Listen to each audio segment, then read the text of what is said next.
you can tell, obviously, the wrong side's that side, and this is the right side, and you only decrease on the right side, and you decrease either side of your stitch marker, which is right in the middle of the row. So to keep things simple, I'm only using knit stitches, but I think if you look into it, you can slip and purl at the ends of the rows, but that just makes it more complicated. So I'm up to my stitch marker. These two get knit together, normal knit stitch, slip the marker. The next two, you go up the back and you knit them together through the back of the loop, like so, and then knit to the end of your row.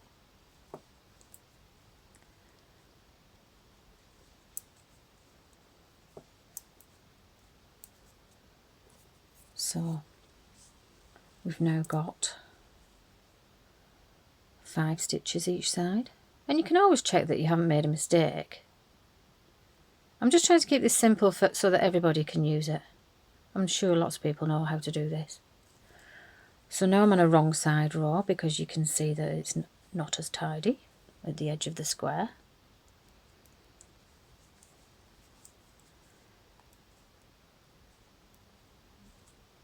I'll just give it an extra tug at the beginning of the row to stop the edges being baggy. But I think you can slip one at the beginning of the row and purl the last one or something like that to make your edges neater. But you do need to look it up because I always confuse things. Maybe I should have looked it up before I did the video.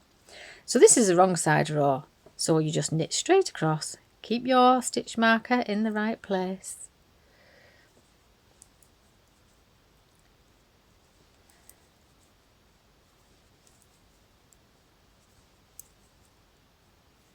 And that's your 2 rows. Same all the way from the beginning to the end. Now I'm near the end of the row. I mean the end of the square.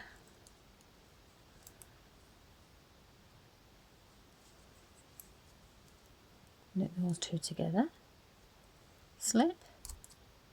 I need a bigger stitch marker too, but kind of like this one. And what I like about this blanket is really what I'm doing is using every colour that I have, and or that people have given me, or that's come in my calendar, and not worried too much about the placement of them, so long as there's not 2 similar colours right adjacent to each other. And also, I don't, I'm just careful that the colours don't clash. They don't clash and they're not too similar, so I just look along the edge of my blanket. You've got, this is the corner, and then we run up each side from the corner.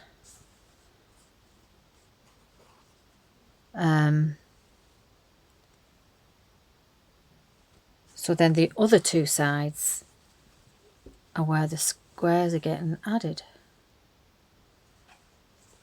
I decided which one was my corner one and I'm sticking with it. So nearly, now I'm on a wrong side again. We can see I've got all these loops that don't look that pretty. So now I've only got 2 stitches either side of the marker.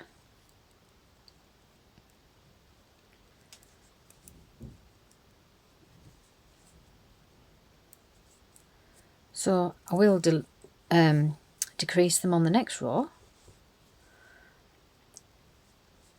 But then I found that my corners went too pointy. So I don't knit the next 2 stitches. So this is my decrease row. Knit 2 together, slip the marker, knit 2 together through the back of the loop. Now I'm left with 2 on, and I'm on a wrong side row. what I've been doing, which seems to have been working quite well if you look at the last corner, is just taking the back one and bringing it over the front one, like so. Stitch marker stays on my needle. I cut my yarn, leaving a little bit to sew in, but I don't put it through the loop on the needle, I just pull and it goes through the last two. Tighten it up, and I think that gives you quite a nice corner. Doesn't that colour look nice there? I had two to choose from. That lifts it, that looks quite good too. But I just love pink and orange together. So I think I'm going to use this one. Right, your first square you would obviously cast on, what would it be, 34 stitches? It would be 17 and 17.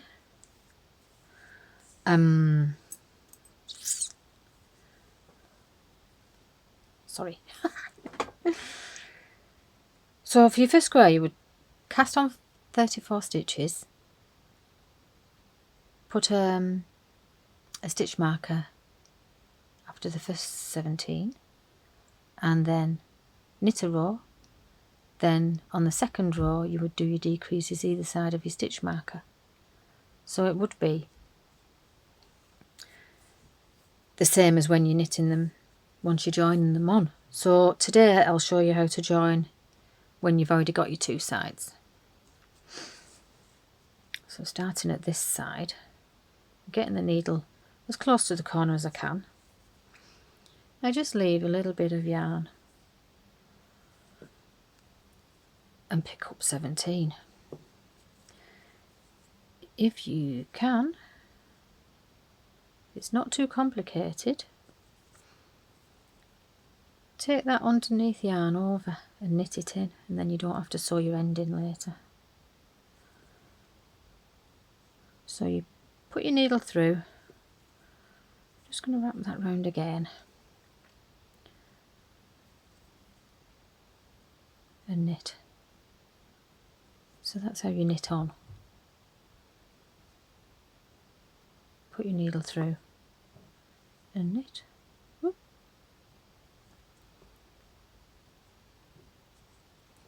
So I'll go all the way down this side, all the way down up the next side, and then knit my square in.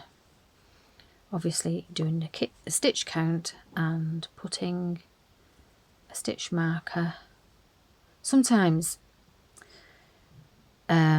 stitch marker in the middle. Sometimes I do have to pull it back to get my stitches evenly spaced. I find that I've squished too much in at the beginning or at the end. 2, 4, 6, 8, 10, 12, 13. See, I can see 4 spaces there now. Just go through there. 2, 3.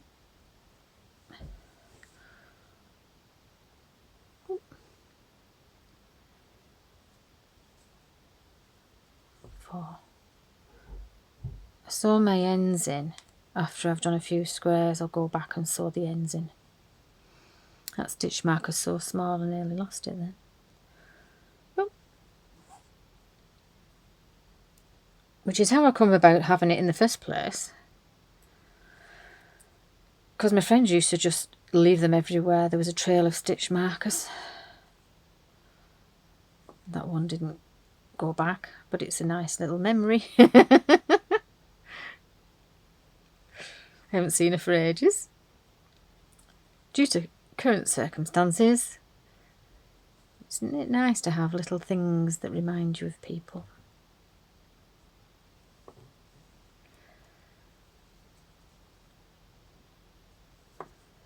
So get right up to the other end.